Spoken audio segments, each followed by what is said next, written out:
مصرية لفتح معبر رفح مع قطاع غزة بشكل دائم، لأن ذلك قد يضر بأمن إسرائيل على حد قوله. وكان وزير الخارجية المصري نبيل العربي قال إن قرارا سيصدر قريبا سيرفع المعاناة عن الشعب الفلسطيني في قطاع غزة. وأضاف العربي في لقاء خاص بقناة الجزيرة مباشر أن معبر رفح سيفتح بشكل كامل، كما وصف السياسة القديمة إزاء هذه القضية بأنها كانت أمرا شائنا.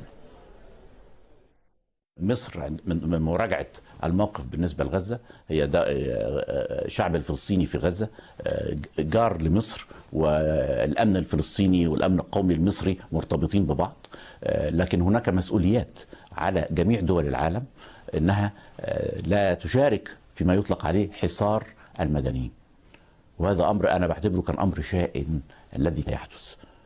وأنا عندي يعني أمل أن الأسبوع القادم أو خلال 10 أيام سوف يكون هناك إعلان من مصر عن رفع معاناة عن الشعب الفلسطيني الشقيق. هذا عنوان كبير، عنوان فضفاض، ومعاناة المدنيين أو حصار المدنيين هذا أيضا عنوان فضفاض، لكن في التفاصيل ماذا سيجري تحديدا؟